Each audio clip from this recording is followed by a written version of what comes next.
Polish experts from the government of Poland have now come out and confirmed that the missile that struck a grain facility in southern Poland last November was launched by Ukraine.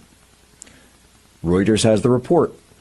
The explosion of the missile in NATO member Poland fueled fears that the war in Ukraine could spiral into a wider conflict by triggering the alliance's mutual defense clause.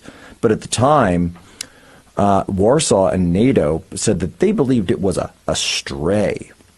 Sources with knowledge of the investigation said that Poland had established that the missile was, in fact, an S-300 air defense missile fired from Ukrainian territory. This rocket has a range of 75 to 90 kilometers. At that time, Russian positions were in a place from which no Russian missile of this type could reach where it struck. Ukraine, their perspective, has denied that it was their missile.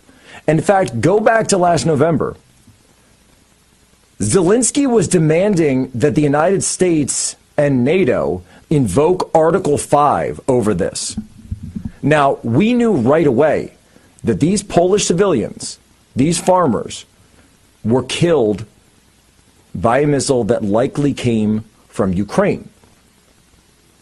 Zelensky lied about it. The entire government of Ukraine lied about it. I have a question. Is Ukraine a NATO member? Because if a non-NATO member like Ukraine attacks a NATO member like Poland, then what do? Or is it like today, which is the 1-year anniversary of the day that the United States blew up Nord Stream 2? What happens when a NATO member, the United States, attacks another NATO member, Germany? Because remember, Nord Stream 2 was a German project. You see, this is the situation we find ourselves in. And you got these guys up there now. They're locked down on spending. There's some good senators, J.D. Vance, Rand Paul, Mike Lee, that are holding the line, that are calling out what exactly it is that the Ukrainian military is doing with our money.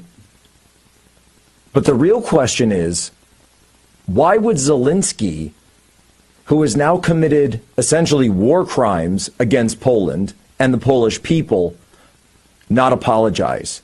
Has he apologized yet for praising a Waffen SS member up in Canada, which, oh, by the way, Poland is now looking at extraditing. They've announced they've opened an investigation into extraditing. The guy's 98 years old. I don't know if he's going to be flying anytime soon, but they're actually opening up an investigation on this SS officer in Poland. Because let me tell you something.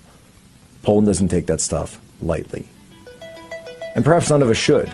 But Zelensky, Biden, all of these people that have been taking our money, they're going to be held accountable for the things they've done, for the people they've killed, for the bodies they've left in their wake. And the American people are sick of it.